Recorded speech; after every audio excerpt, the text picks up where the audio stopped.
I'm ASHLEE MARIE, and today I'm going to teach you how to make this buttercream spring cake. Now this happens to be a wedding cake for some close friends of mine, but you can make this an Easter cake, a Mother's Day cake, a spring birthday, or anything else that you'd like to make it with. Now this was super easy and fast because I used the Russian icing tips. Now this is my first time using them. It was super fun. Now I bought the biggest set I could get because I'm excessive that way. So first off, I'm going to show you all of the bud-based tips and what they do and what they look like. And then I picked my favorite out of those and made this cake, so I'm going to show you how I did that as well. Now, if you like what you see, or if you're new here, don't forget to subscribe so you don't miss anything. And let's get started.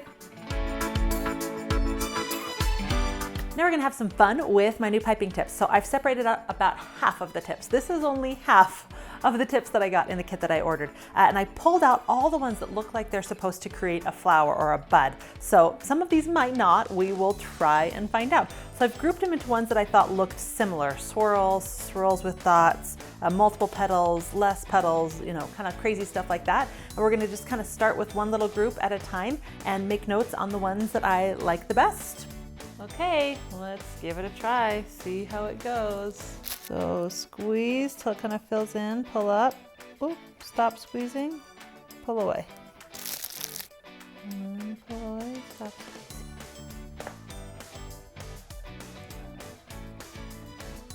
So here I squeezed too much, and in this one I didn't get enough at the base before I pulled away, but these other ones worked out really nicely.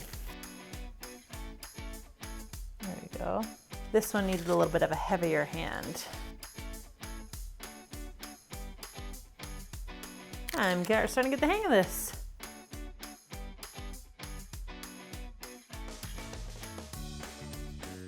Don't know that I like that. Now we're moving on to ones with swirls.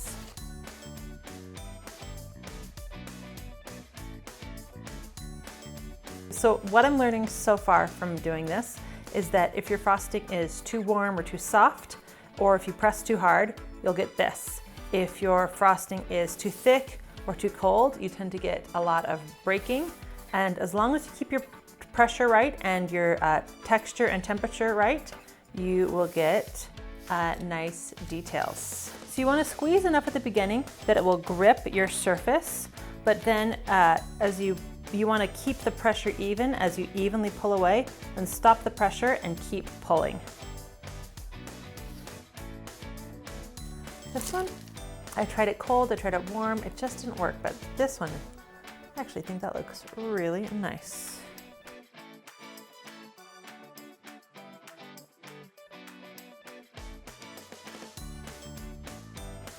Each of these tips is a little bit different in the amount of pressure and pulling away that it takes. I would definitely say I don't know that I would risk going directly onto a cake until I practiced on a practice sheet a couple of times. Yeah, I finally got that one to work. My cakes are baked, and of course I froze them because that's what I do. I talk about that in this video right over here. And now it's time to level the cakes. Now there's a couple reasons for leveling. The first and obvious one is it gives you a nice even surface to grow and build your cake with. The second one is it also gets rid of that dark area for baking. So I actually cut off both the top and the bottom. I level double-sided, if you will. Anyway, I always start by doing the top because the top's not perfectly even, but the bottom should be, right, from the baking surface. So we're going to cut off the top first, then flip it over and then cut off the bottom.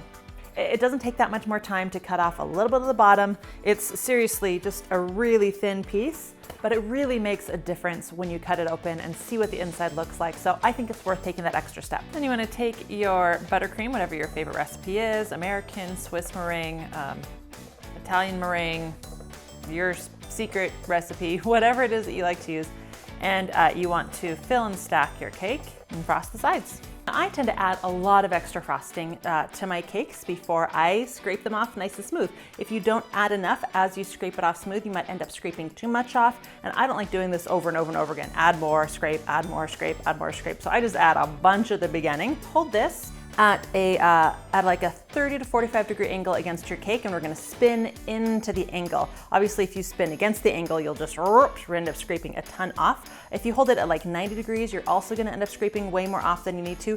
I also like something that has a nice 90 degree angle, but you wanna be able to hold it so it's level against your cake plate, and that will help ensure that your cake has nice straight edges instead of being leaning or wonky. So hold it against your cake and just spin into it. So for my very last pass, every time you kind of stop your turntable, it leaves a little bit of a mark. So my very last pass, I'm gonna wrap my arm around and try to get a full circle in one motion. There we go. And finally, with an angled spatula, we're gonna knock back all these points on top and give ourselves a nice sharp corner all around the top. These are the colors of the wedding party, and so these are the colors I'm gonna make all of the flowers out of. But I don't just wanna make each flower one color, I want there to be some variation in these. So the first thing we're gonna do is lay out some plastic wrap. I'm gonna take one of the colors and I'm going to kind of spread it down, kind of tube form. I'm gonna do a couple of these in this dark pink. And now I'm going to roll this up nice and tight. And I'm gonna refrigerate this until we're ready to use it.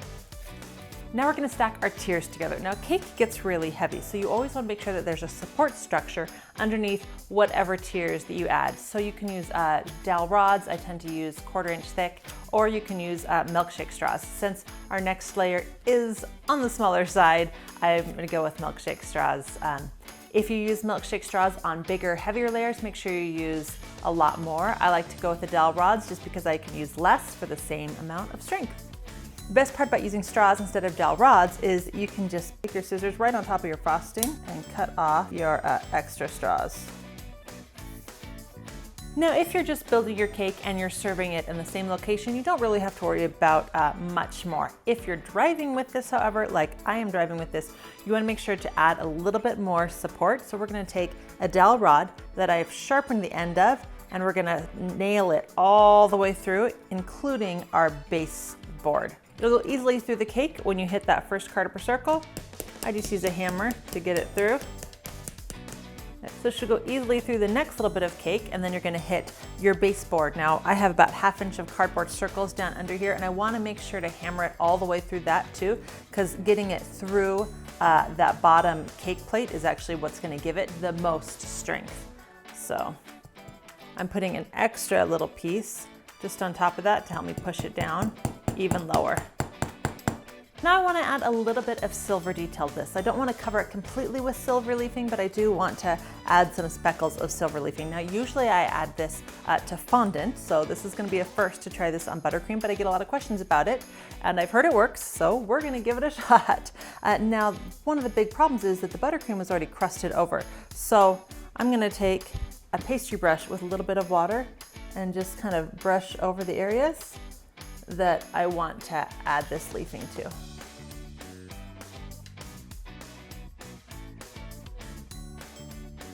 So now I have all my tips in the bags and I have my frosting in the bag, and it's time to just start putting these flowers all over the cake. So before I put anything on the cake, I'm always going to make sure that I do a couple test runs just to remember what each tip does and how they work.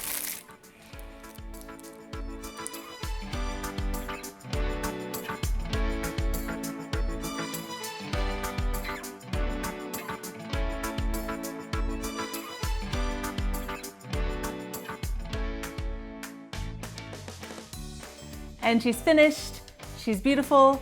I totally just called a cake a her, but it's for a wedding and that's girly, so it works, right? Or I'm just completely insane. Anyway, so the Russian icing tips.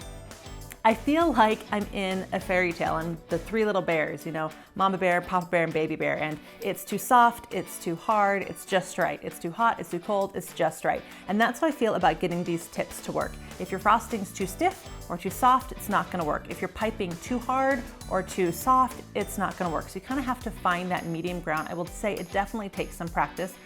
Even as I was putting it on the cake, I had a couple of mess ups, even with all the practicing that I did. But at the end of the day, this was still super fast for the hundreds of flowers that I put on here.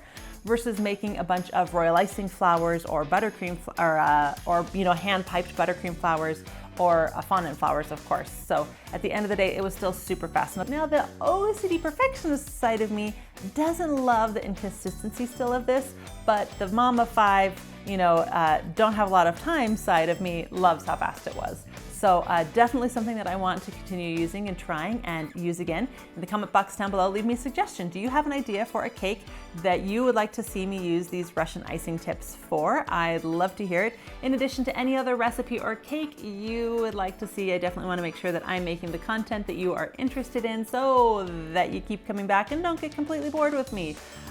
Anyway, I hope that you enjoyed this. Let me know if you try it. Don't forget to tag me in social media, ASHLEE MARIE Cakes, so that I can see the creations that you make. I love seeing what you do. I hope you're enjoying some warm weather. We are in the middle of the whole it's warm one day, cold one day, and can't make up its mind season.